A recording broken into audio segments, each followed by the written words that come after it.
Okay, now I put the drip, 1 gallon dripper on the end. I have not looked at it yet. I didn't want to check anything out until I turned the camera back on, okay? And so I'm looking at this. Here's my dripper. See, that's 1 gallon per hour, all right? And that's going to be enough in case that doesn't have anything. And like I said, I'm pretty sure it does, but if it doesn't, this is going to help it. There's already a dripper here, and it was an existing dripper. Might as well take a quick look at that. You see how that one's dripping? Okay, that one's dripping fine. And I think that's 1 gallon per hour too. That was an existing one.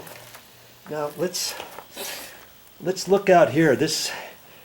We're going to make a determination if these are dripping okay now.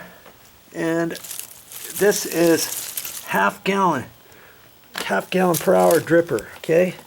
So let's just get this out for the sake of argument. Okay. That's how 1/2 gallon per hour. That's fine.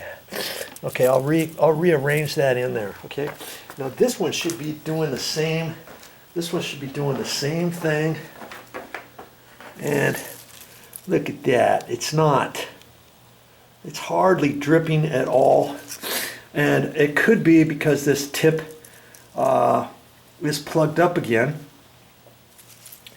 Possibly because this should be coming out as fast as this other one, because this is I put this one on new. This was 1/2 gallon. Okay, the red tip happened to be for the half.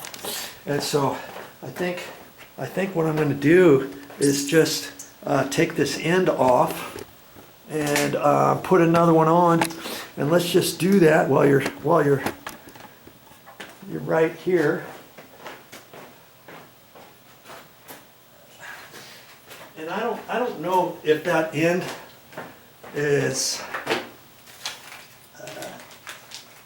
bad or not. Okay.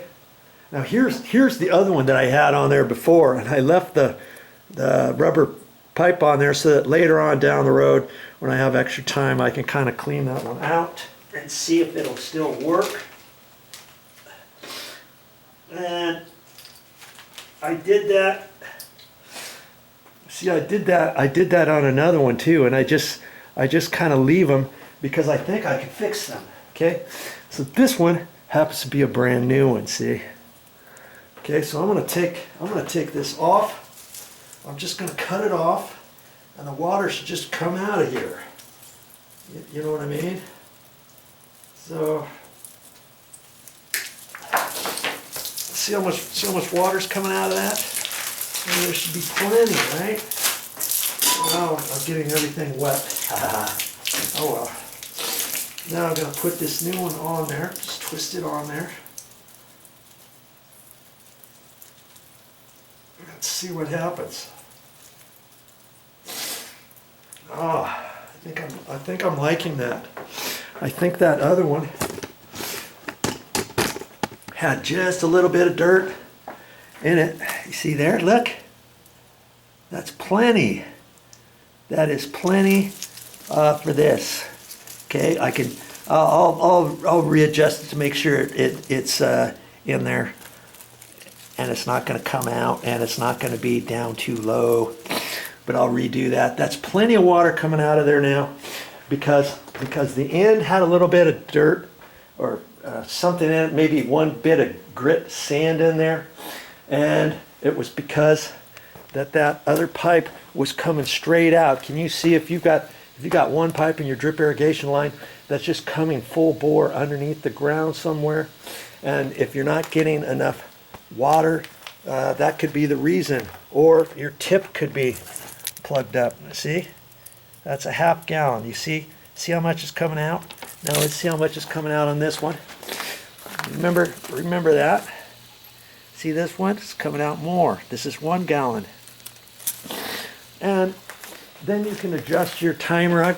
We've got the drippers on 10 minutes. I mean, some gardeners have it on for 15, 20 minutes. Just depends.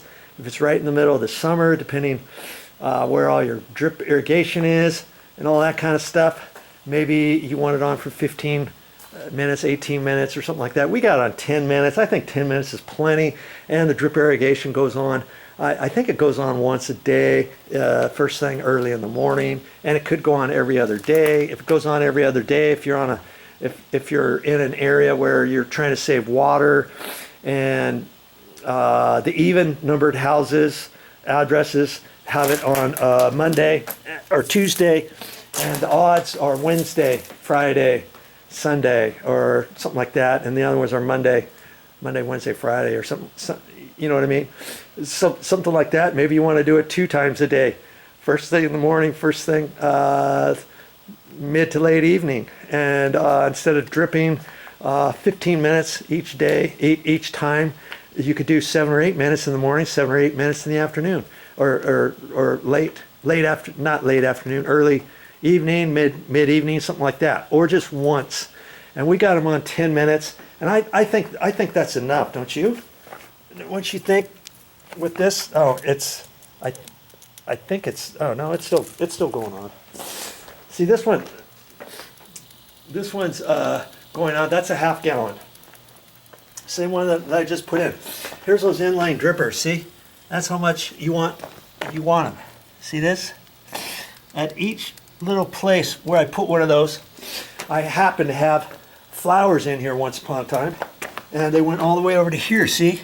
Now these are kind of a waste of water, aren't they?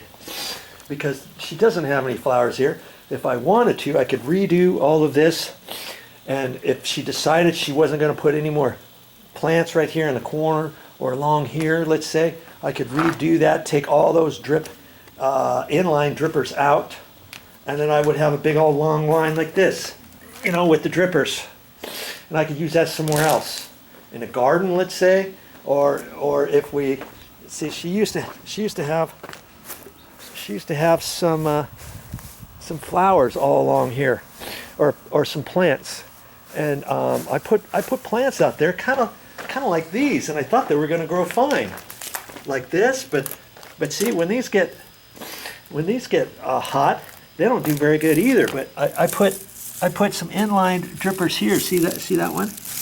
And I think they're all along here. But you see, you could check all your lines. Now see this one here. Do you really want that on for more than 10 minutes during the morning? Maybe some of your flowers die because they're getting too much water. You know what I mean? You've got to decide that, right? So there's lots of different things you can do.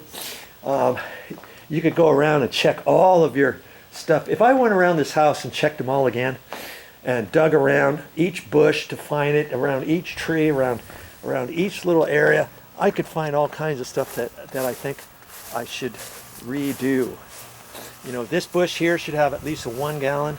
This should have at least a 1 gallon. These bushes could have 2 gallons around the tree. You could have just a 2 gallon on the uphill side and then have it flow around, or you could put 2 gallon on the upward side on both sides and let it kind of run over, or something like that.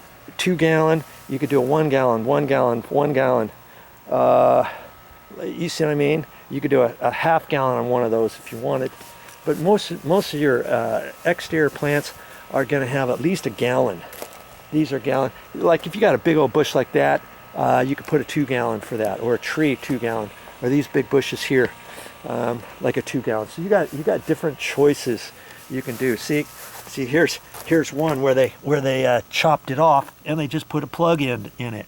See, I could dig that down and cover it up, but they probably did that and they wanted me to see the end in case we decided to plant something. We know where the end is. Or here's some other ones I had tied into the existing line from before that went around through there. And when the landscapers, when the gardeners come and blow, they blow all the bark around, see? And there's way too much bark back there. I could rake some of that bark. In fact, I probably should do that too, because she lives in an HOA, and lots of times they will come by and they will look and see how well your landscape bark looks in the front. And if you're missing certain areas like this and this, they'll tell you, because they want all the neighborhood to look nice and stuff. And see how it's blown out? That's because the gardeners blow this. So it looks like there's hardly any bark here. And my brother and I spread bark less than a year ago, and then before that, 3 or 4 years before that. It's like, where does all this bark go?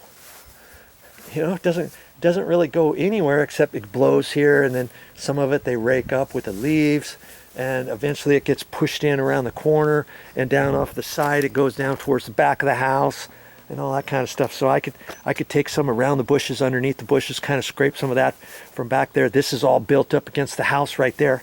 I can see right there where it's just pushed up. I can rake all that down and then do a little thin layer over this, maybe 2 inches over this, and have it look way nicer. So lots of things you can do yourself. You don't have to pay your gardener to do stuff like this.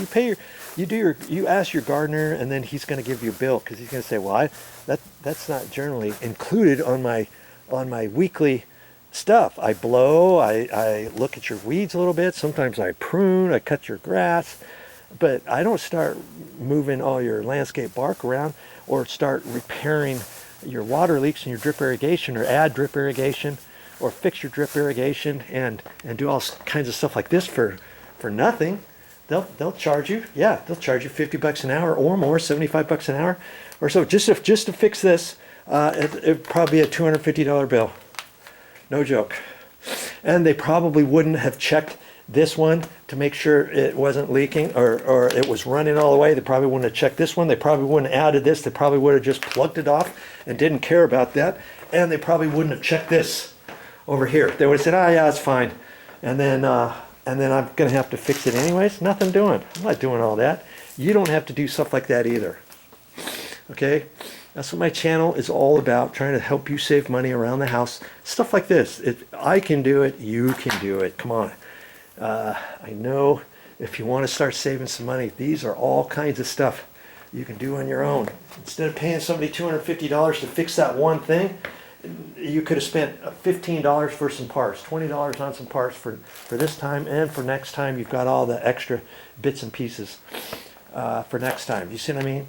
Okay, so when I get all done, am I done? No, I'm not done. I've got to push all the dirt back, and I'll carefully pack in around the pipe. I'll do that. I'll carefully move the dirt back over here, move this rock back over here, put the bark back how I found it, move all this. When I get all done, you're not even going to see this hole. It's all going to be kind of interwoven again.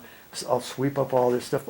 Hey, in fact, I'll show you what it looks like when I'm done in a minute.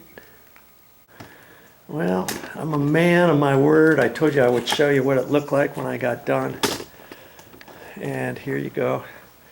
See, it almost looks like I didn't do anything, huh? But I had these separated.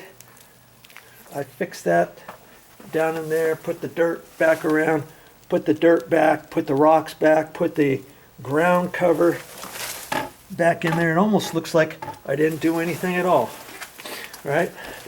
I had to trim the bush just a hair at the top, interwove some of the pieces. And don't forget, you know, I had my tools muddy, so I took the hose, I rinsed all that stuff off, I rinsed my gloves off. I even rinsed the knee pad off on both sides because it had some mud on it, swept up and everything.